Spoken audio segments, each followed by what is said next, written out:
IND24 की खास पेशकश द वीक ऑफ शो में आप सभी का स्वागत है। मैं दिव्या हाजिर इस हफ्ते के सारे सियासी ड्रामों की फिल्म लेकर, तो चलिए करते हैं शुरुआत।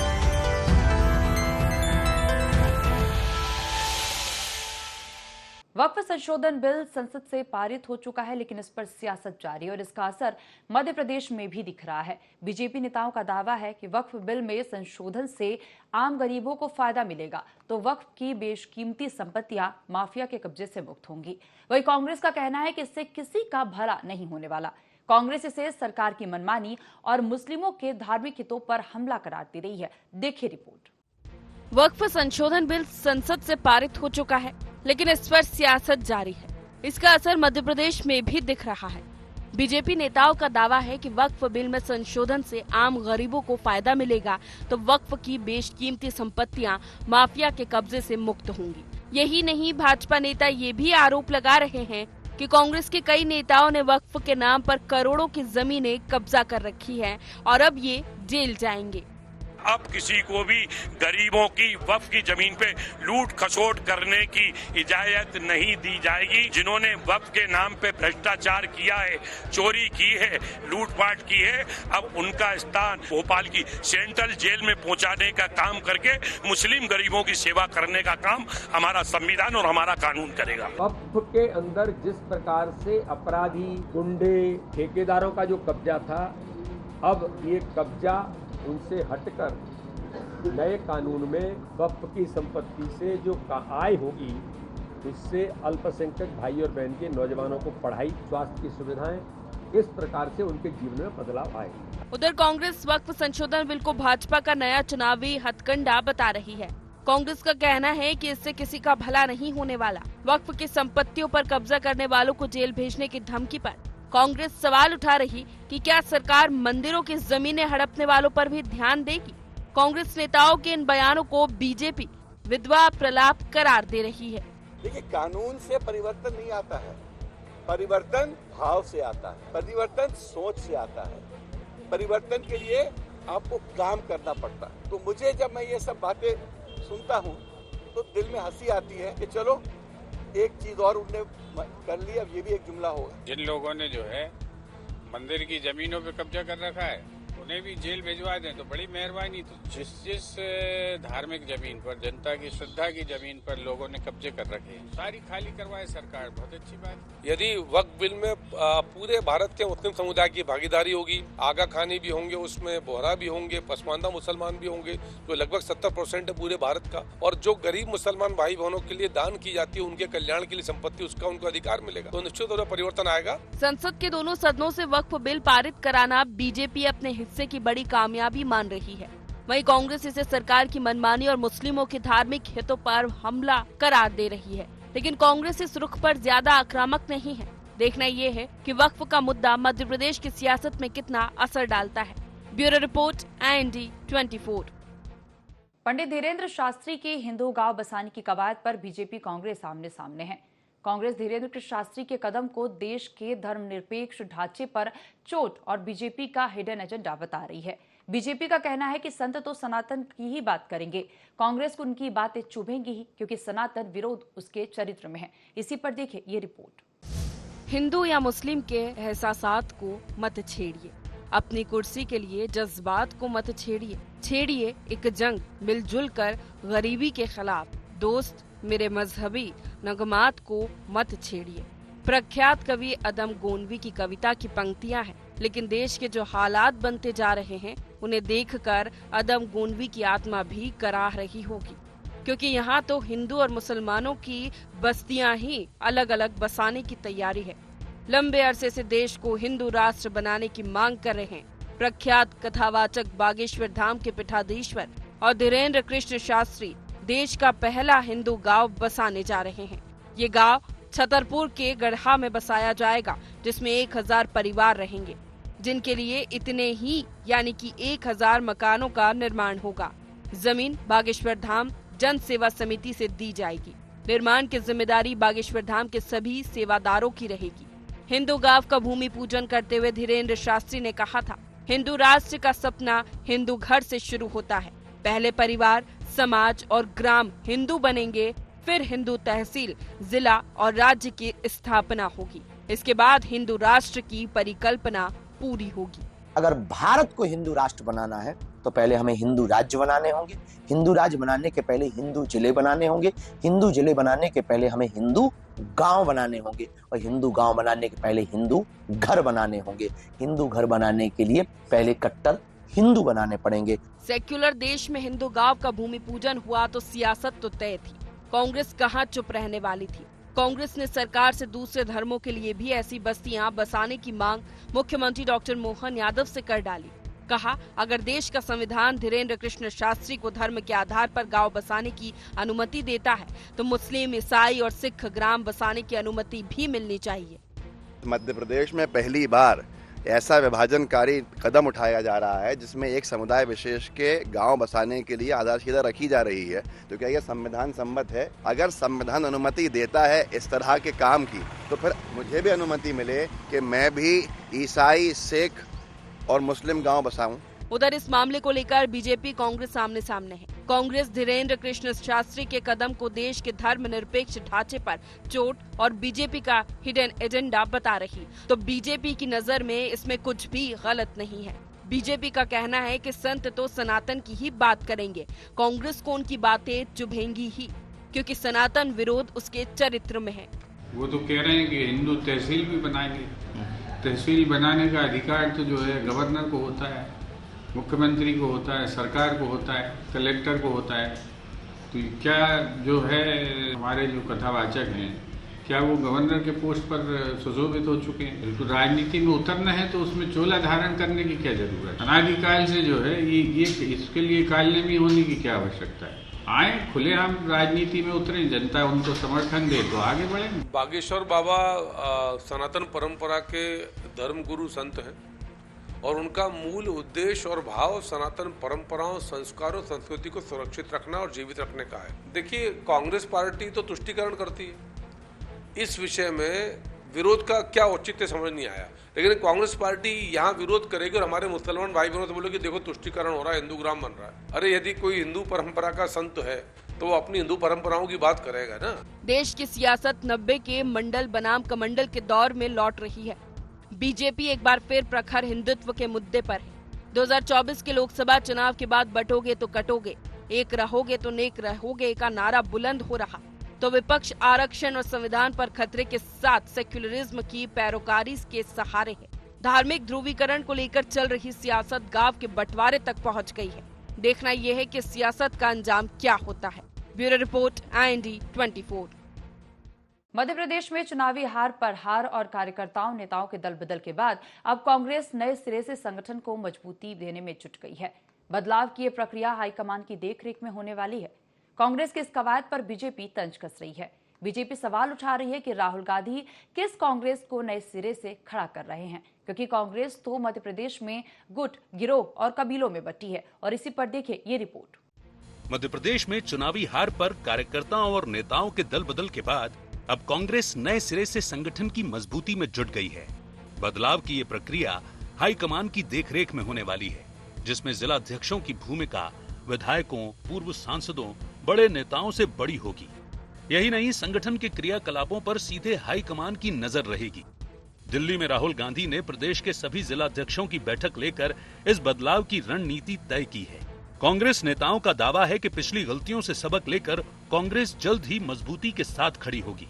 हमारे सारे जो है जिला अध्यक्षों को बुलाया गया है, उनसे जो है जिले की राजनीति के संबंध में फीड देनी है और किस तरह के सवाल जो है आज चुनौतियां देश के सामने, उस पर उनसे चर्चा होगी और उनको मार्गदर्शन दिया जाएगा कि किस तरह से संगठनात्मक संरचना करनी है, किन सवालों को लेकर जो है हमें आगे बढ़ना है, वो किस तरीके से जो भारत को जिस तरह से नुकसान पहुंचा रही है, इस सरकार में जो नुकसान हो रहा है उससे कैसे बचा सकता है और सरकार कैसे जो है जनता को कांग्रेस जागरूक करेगी, इसको लेके वहाँ पर रणनीति बनेगी। उधर कांग्रेस की इस कवायद पर बीजेपी तंज कस रही है। बीजेपी सवाल उठा रही है कि राहुल गांधी किस कांग्रेस को नए सिरे से खड़ा कर रहे हैं।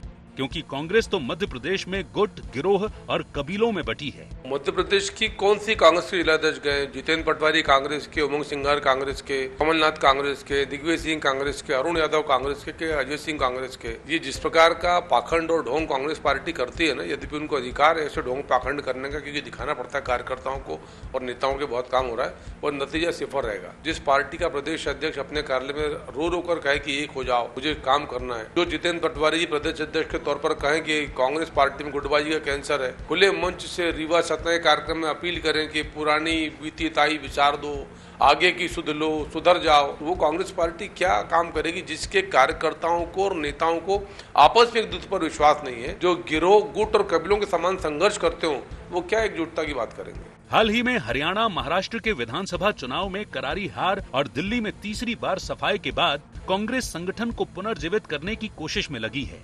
राहुल गांधी ने इसकी कमान खुद संभाल रखी है। कांग्रेस का सबसे अधिक फोकस गुजरात और मध्य प्रदेश में है। इन दोनों राज्यों के लिए कांग्रेस ने नया फॉर्मूला तैयार किया है, जिसमें नेता नहीं, कार्यकर्ता क्षत्रप नहीं, बल्कि पदाधिकारियों को अधिकार संपन्न बनाने की कोशिश की जा रही है। देखना ये है कि गुटों में बटी मध्य प्रदेश कांग्रेस को राहुल गांधी की ये सर्जरी कितनी शक्ति दे पाती है। Bureau report, IND 24।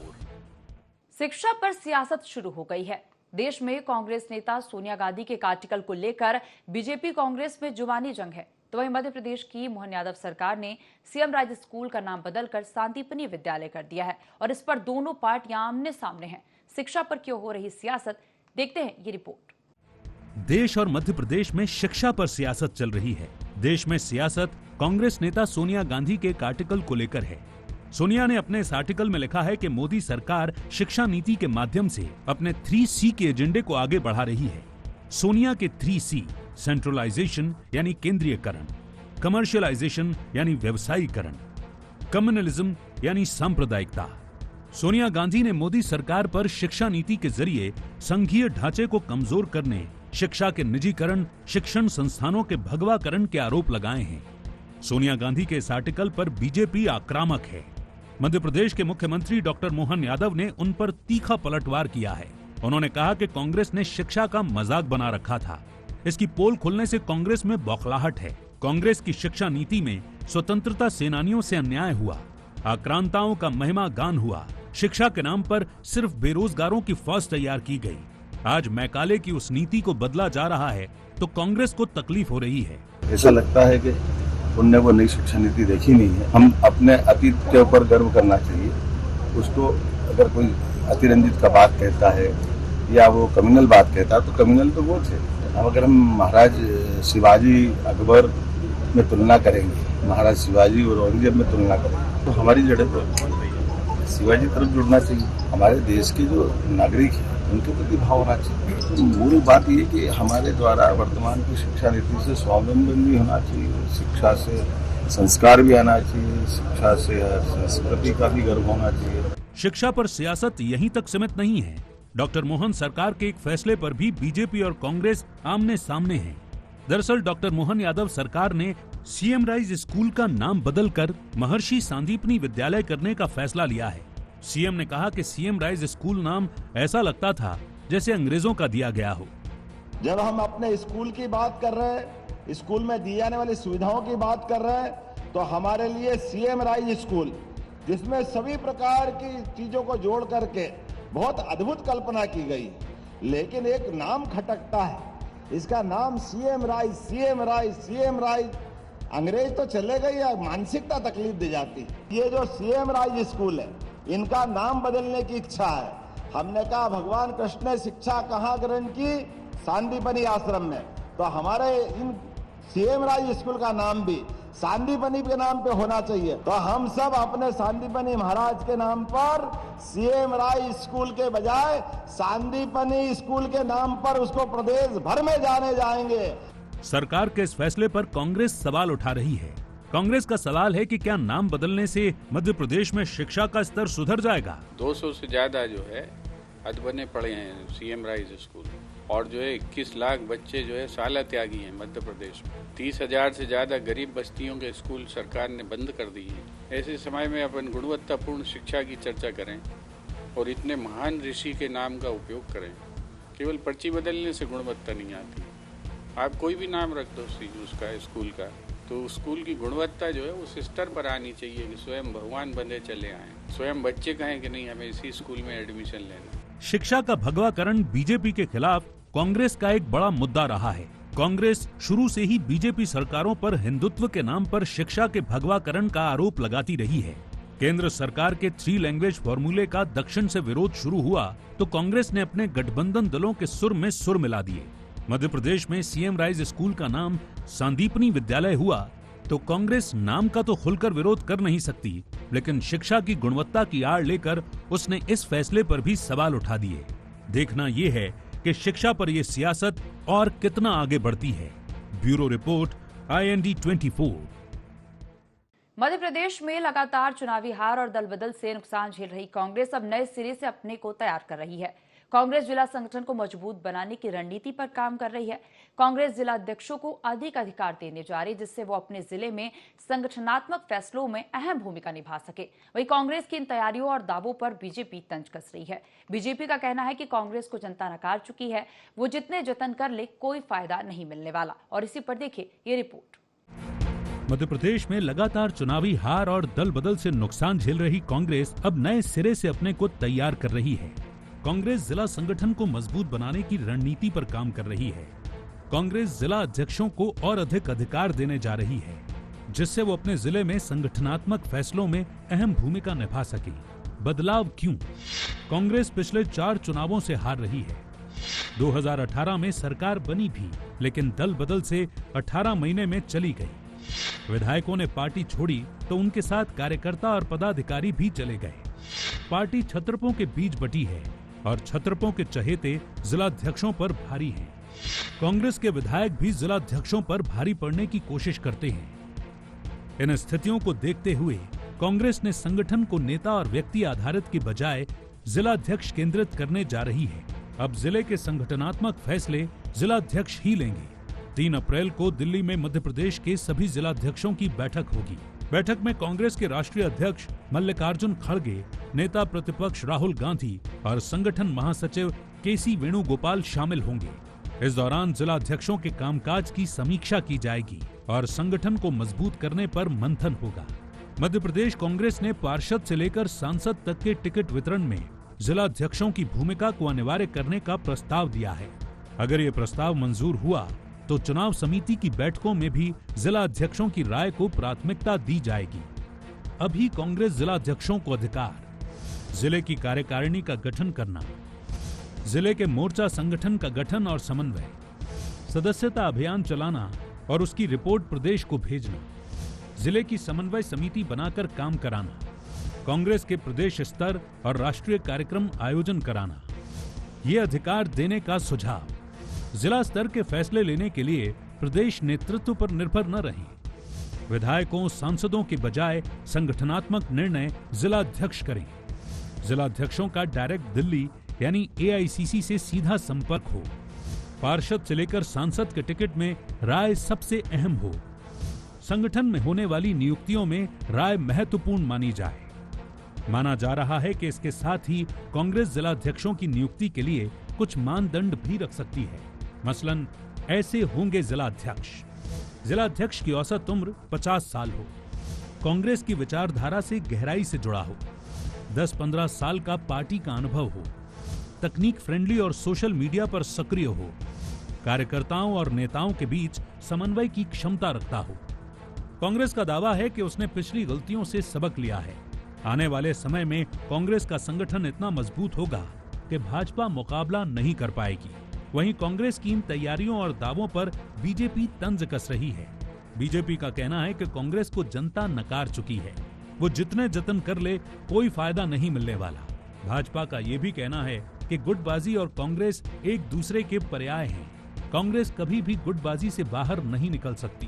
Congress party को नीचे तक ब्लॉक लेवल और उसके नीचे मजबूत करने के लिए जिला अध्यक्षों को दिल्ली बुलाया जा रहा है। उन जिला अध्यक्षों से बैठकर उस जिले की समस्याओं और उनकी वर्तमान राजनीति का फीडबैक लिया जाएगा। भविष्य में किस तरह से इकाइयों का गठन करना है और किस तरह से कार्य करना है, इस पर उन्हें शिक्षण दिया जाएगा और एक तरह से कांग्रेस को थोड़ा सा एम्पावरमेंट हमारे अध्यक्षों का होगा, ताकि जो है राजनीतिक रूप से वो पूरी तरह से पूरी ईमानदारी से संघर्ष कर सकें। कांग्रेस बहुत मजबूत होकर उभरेगी और इसी दिशा में हमारे राष्ट्रीय अध्यक्ष जी खड़गे साहब और आदरणीय राहुल जी का प्रयास है। कांग्रेस बार बार भूल जाती है कि नकल के लिए भी अकल की आवश्यकता होती है। अगर कांग्रेस को अनुशासन के अनुसार चलना है तो उस पद्धति का पालन करना पड़ेगा। जूतम पैजार, कुर्सियां फेंक और जिस प्रकार का आचरण कांग्रेस के नेतृत्व में है उसको छोड़ना पड़ेगा। आज भी हम देखते हैं कि जहां जीतू पटवारी होते हैं वहां पर दिग्विजय सिंह गायब हो जाते हैं, कमलनाथ जी दिखाई नहीं देते, अरुण यादव जी दिखाई नहीं देते, सचिन यादव दिखाई नहीं देते, उमंग सिंघार दिखाई नहीं देते। तो जब तक ऊपर का नेतृत्व एक नहीं होगा तब तक मुझे नहीं लगता कि इकाई में कोई बदलाव हो सकता है। कभी अपने गढ़ रहे और लगभग हाथ से गए राज्यों में फिर से पैर जमाने की कोशिश में लगी कांग्रेस ने 2 राज्यों गुजरात और मध्य प्रदेश के लिए स्पेशल प्लान तैयार किया है। जिलाध्यक्षों को ताकतवर बनाना इसी प्लान का हिस्सा है। देखना ये है कि कांग्रेस का ये प्लान कितना कामयाब होता है और कांग्रेस का ये प्लान बीजेपी के लिए कितनी चुनौती साबित होता है। Bureau report, IND 24। छत्तीसगढ़ में 2023 विधानसभा चुनाव में कांग्रेस को मिली हार पर रार अभी भी जारी है। कांग्रेस हाईकमान दिल्ली में देश भर के जिलाध्यक्षों के साथ बैठक की और इस दौरान संगठन को मजबूत करने को लेकर चर्चाएं हुई, दिशा निर्देश दिए गए। वहीं कुछ जिलाध्यक्षों को बोलने का भी मौका दिया गया, जिसमें जिलाध्यक्षों की भड़ास भी निकलकर सामने आई, जिसे लेकर अब सियासत भी शुरू हो गई है। देखिए रिपोर्ट। छत्तीसगढ़ का चुनाव पार्टी मतलब संगठन ने लड़ा तो जीता और इस बार हमारे यहाँ का चुनाव जनप्रतिनिधियों ने लड़ा और हम हार गए। यह वीडियो दिल्ली में आयोजित कांग्रेस के जिलाध्यक्षों की बैठक का है। बैठक में कांग्रेस के राष्ट्रीय अध्यक्ष मल्लिकार्जुन खड़गे, राहुल गांधी, सचिन पायलट, पूर्व मुख्यमंत्री भूपेश बघेल और कांग्रेस के प्रदेश अध्यक्ष दीपक बैज नजर आ रहे हैं। बड़े नेताओं की मौजूदगी में रायगढ़ के जिलाध्यक्ष अनिल शुक्ला बड़े नेताओं पर अपनी भड़ास निकाल रहे हैं। हर नेता की एक टीम है, वो एक राहुल की टीम, एक भूपेश की टीम, एक हमारे बैज जी की टीम, एक सचिन जी की टीम, लेकिन वो जब उनके नेता आते हैं तो वो दिख जाते हैं, लेकिन कांग्रेस के किसी कार्यक्रम में नहीं आते हैं। कोई भी बड़ा नेता अगर उसके पास कोई कांग्रेसी आके फोटो खिंचा रहे हैं और वो संगठन के कार्यक्रमों में नहीं आ रहे हैं तो बड़े नेता उनसे पूछे क्या तुम कांग्रेस के इस आंदोलन में नहीं दिखे, उसमें नहीं आए? अगर आपको मेरी टीम में रहना है तो पहले आप कांग्रेस की टीम बनिए, वहां जाओगे तब मेरे पास आना। अगर कोई भी बड़ा नेता ये पूछने लग जाएगा तो कांग्रेस की टीम अपने आप बड़ी हो जाएगी। कांग्रेस में पहली मर्तबा नहीं है जब इस तरह की भड़ास निकाली जा रही हो। इससे पहले भी कार्यकर्ताओं की नाराजगी खुलकर सामने आई है। वीडियो सामने आने के बाद अब बीजेपी एक बार फिर कांग्रेस पर हमलावर है। देखिए, कांग्रेस में तो लगातार हम लोग यही देख रहे हैं, कांग्रेस के नेता कैसे आपस में झगड़ा कर रहे हैं। कांग्रेस में अपना अस्तित्व बचाने के लिए एक दूसरे को नीचा दिखाने, एक दूसरे को कमजोर करने का खेल चल रहा है और यही खेल जनता देख रही है, जनता को मजा आ रहा है। और जिलाध्यक्षों को दिल्ली बुलाया गया था, जरूर जिलाध्यक्ष लोग कुछ मार्गदर्शन करके आए होंगे नेता प्रतिपक्ष जी को। कांग्रेस की कलह पर बीजेपी चुटकी ले रही है तो कांग्रेस के नेता इस पर कुछ कह पाने की हालत में नहीं है। कांग्रेस नेता इसे अपने घर की बात कहकर बीजेपी पर पलटवार कर रहे हैं कि कोई कार्यकर्ता किसी नेता के साथ जुड़ा हो, उन साथ लगा हो और नेता आने के समय वो कार्यकर्ता या कोई नेता आता हो, बाकी समय मीटिंग में ना आता हो, तो ये बातें उन्होंने मतलब एक अपना घर था, घर में तो घर के अंदर तो खुल के चर्चा हुई है तो स्वाभाविक सा है। कोई अच्छा भी बात हुआ तो भी हमारे लिए अच्छा है, कोई अगर कहीं पे अगर कोई लगता है कि अगर सच्चाई कड़वी भी होती है तो भी हमारे लिए अच्छा है। तो बहुत सारे घर के अंदर खुल के बातें हुई। छत्तीसगढ़ कांग्रेस में गुटबाजी किसी से छिपी नहीं है। आए दिन नेताओं के बयान संगठन पर सवाल खड़े करते हैं। चुनाव में मिली हार के बाद बड़े नेता कार्यकर्ताओं के निशाने पर हैं। कांग्रेस हमेशा इस बात को नकारती रही है, लेकिन अब कैमरे के सामने गुटबाजी आने के बाद उसे जवाब नहीं सूझ रहा। देखना यह है कि कब तक इससे कांग्रेस मुंह छिपाती है और कैसे गुटबाजी को कंट्रोल कर पाती है। रायपुर से अद्वैत नाइक की रिपोर्ट। एक अनार 100 बीमार वाली कहावत आपने सुनी होगी। दरअसल यह कहावत मौजूदा सियासत में फिट बैठ रही है, क्योंकि राज्य सरकार ने 1.5 साल के बाद 36 नामों के साथ निगम, मंडल, आयोग की पहली सूची जारी की है। सूची जारी होते ही कहीं खुशी तो कहीं गम का आलम है। कोई मन मसोस के रह गया तो किसी का गुबार सोशल मीडिया में फूट ही गया। अब जब विश्व की सबसे बड़ी पार्टी के कार्यकर्ताओं का गुबार फूटेगा तो सियासत होगी। भाजपा की इस स्थिति पर कांग्रेस जहां तंज कस रही है, वहीं भाजपा ने इसे परिवार का मामला करार दिया है। देखिए रिपोर्ट। साई सरकार ने लंबे इंतजार के बाद निगम, मंडल और आयोग के लिए अध्यक्ष और उपाध्यक्ष के नामों की घोषणा कर दी है। सूची में उन नेताओं को जगह मिली है जो संगठन के कार्यक्रमों में सक्रिय रहे हैं। बात जातीय समीकरण की करें तो 15 ओबीसी, 4 एसटी और 3 अल्पसंख्यकों को जगह दी गई है। लेकिन इन सब के बाद भी सूची जारी होते ही नाराजगी और विद्रोह के स्वर भी सुनाई देने पड़ने लगे हैं। कुछ नेता नाराज है तो कई समाज ही खफा है। इनमें सतनामी समाज सबसे आगे है, क्योंकि निगम, मंडल और आयोग कहीं भी इस समाज को जगह नहीं मिली है। छत्तीसगढ़ राज्य के शिल्पी कल्याण बोर्ड के उपाध्यक्ष बनाए गए गौरीशंकर श्रीवास ने जिम्मेदारी लेने से ही इनकार कर दिया है। बीजेपी नेता प्रकाश बजाज ने भी सोशल मीडिया पर अपनी नाराजगी जताई है। बीजेपी के इस कलह ने कांग्रेस को तंज कसने का मौका दे दिया है। भारतीय जनता पार्टी की बहुप्रतीक्षित निगम मंडलों की सूची आई है और हम लोग पहले से ही कर रहे थे कि भारतीय जनता पार्टी में सूची आने के बाद सिर फटोवल की स्थिति आएगी। बहुत सारे लोग नाराज हैं, कुछ का दर्द जो है सोशल मीडिया में छलक रहा है। इससे स्पष्ट है कि भारतीय जनता पार्टी की जो सूची आई है उससे उन्हीं के पार्टी के लोगों में भारी नाराजगी है। सतनामी समाज के किसी भी लोगों का नाम अध्यक्ष उपाध्यक्ष पर नहीं है। लिस्ट आई है लंबे लोगों की इंतजार के बाद में, और उसके बाद में जिस तरह से असंतोष व्याप्त हो रहा है, जिस तरह से आक्रोश फूट रहा है आज सोशल मीडिया या अन्य माध्यमों से जो दिखाई दे रहा है आक्रोश लोगों में, कि जो जिन्हें पद मिला वो भी उस पद से संतुष्ट नहीं है और जिनको नहीं मिला वो तो असंतुष्ट है ये हैं कि ये सिर फुटबॉल की स्थिति है और वो बदतर स्थिति आज वहाँ संगठन की पहुंची है। वहीं बीजेपी नाराजगी और कलह की बात को नकार रही है। मुख्यमंत्री विष्णुदेव साय और दूसरे बीजेपी नेताओं का कहना है कि पार्टी ने निष्ठावान कार्यकर्ताओं को जगह दी। कुछ कार्यकर्ताओं में अगर नाराजगी है तो इसे दूर कर लिया जाएगा। ये बीजेपी के घर की बात है, कांग्रेस को इसमें खुश होने की जरूरत नहीं है।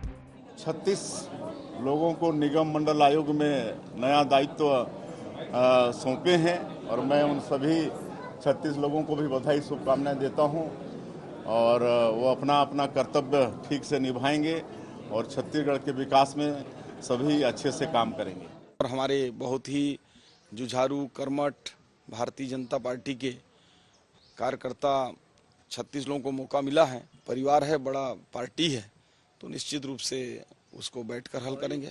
उनका अपना अभिमत है, इस पर पार्टी निर्णय लेगी। लंबे अंतराल के बाद बीजेपी ने निगम मंडलों में राजनीतिक नियुक्तियां तो कर दी है, लेकिन इस पर वो सभी को संतुष्ट नहीं कर पाई है। अब देखना ये है कि बीजेपी अपने नेताओं की नाराजगी कब तक और कैसे दूर कर पाती है। Bureau report, IND 24। तो हमारे इस खास पेशकश द वीक ऑफ शो में फिलहाल इतना ही। आप देखते रहिए IND 24। नमस्कार।